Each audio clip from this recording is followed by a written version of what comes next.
BJP मुझे गिरफ्तार करना चाहती है। मेरी सबसे बड़ी संपत्ति, मेरी सबसे बड़ी ताकत मेरी ईमानदारी है। इन्होंने मुझे समन भेजे हैं।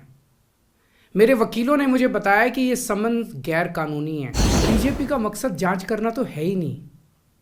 इनका मकसद तो लोकसभा चुनाव में मुझे प्रचार करने से रोकना है।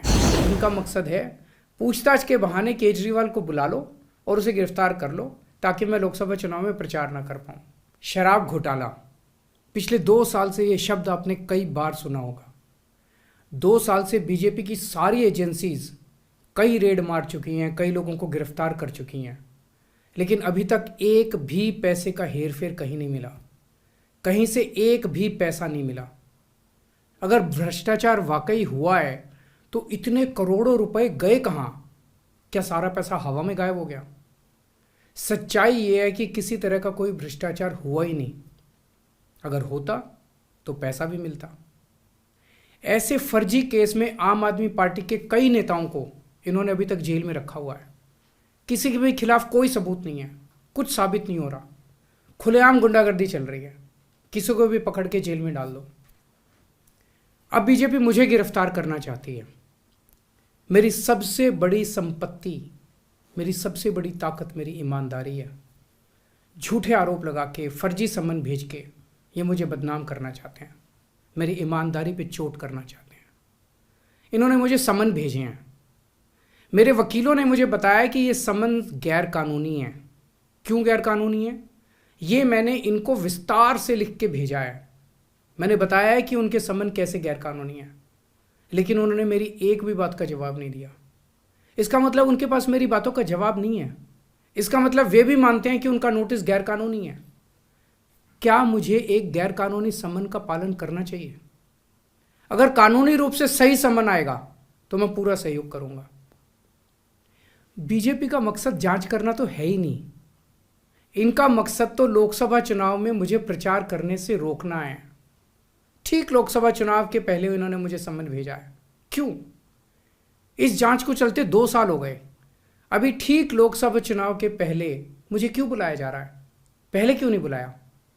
सीबीआई ने मेरे को 8 महीने पहले बुलाया था। मैं सीबीआई में गया था, उनके सारे जवाब भी दिए थे। लेकिन अब ये लोग ठीक लोकसभा चुनाव के 2 महीने पहले मुझे बुला रहे हैं। तो बीजेपी का मकसद कोई पूछताछ करना थोड़ी है। इनका मकसद है पूछताछ के बहाने केजरीवाल को बुला लो और उसे गिरफ्तार कर लो ताकि मैं लोकसभा चुनाव में प्रचार ना कर पाऊँ। आज बीजेपी भ्रष्टाचारियों को नहीं पकड़ रही, बल्कि खुलेआम ईडी और सीबीआई का इस्तेमाल करके दूसरी पार्टियों के नेताओं को तोड़ के बीजेपी में शामिल करवाने का काम किया जा रहा है। एक नहीं, 2 नहीं, कितने उदाहरण हैं जहां किसी पार्टी के नेता के खिलाफ ईडी सीबीआई के मामले चल रहे थे या उन पे गंभीर आरोप लगे हुए थे। जैसे ही वो नेता बीजेपी में शामिल हुए, उनके सारे पुराने मामले बंद कर दिए गए या ठंडे बस्ते में डाल दिए गए। तो जो इनकी पार्टी ज्वाइन कर लेता है उसके सारे मामले रफा दफा कर दिए जाते हैं। जो इनकी पार्टी में नहीं जाता वो जेल जाता है। आज मनीष सिसोदिया, संजय सिंह और विजय नायर इसलिए जेल में नहीं है कि उन्होंने भ्रष्टाचार किया है, वो इसलिए जेल में है क्योंकि उन्होंने बीजेपी में शामिल होने से इनकार कर दिया है।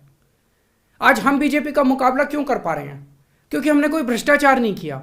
अगर हमने जरा सा भी गलत काम किया होता तो दूसरे भ्रष्टाचारी नेताओं की तरह आज भी हम बीजेपी में शामिल हो चुके हैं, तो होते आज तक।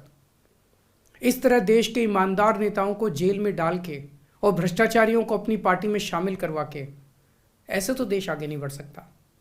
ये क्या चल रहा है? ये जो कुछ भी चल रहा है बहुत खतरनाक है। ये हमारे जनतंत्र के लिए बहुत गलत है। इसे रोकना होगा। मैं हमेशा देश के लिए लड़ा हूं। मेरा तन मन धन देश के लिए है। मेरी एक एक सांस देश के लिए है। मेरी खून की एक एक बूंद देश के लिए है। मेरे शरीर का एक एक कतरा देश के लिए समर्पित है। हमें मिलकर देश को बचाना है। मैं पूरी जी जान से इनके खिलाफ लड़ रहा हूं। आपका साथ चाहिए।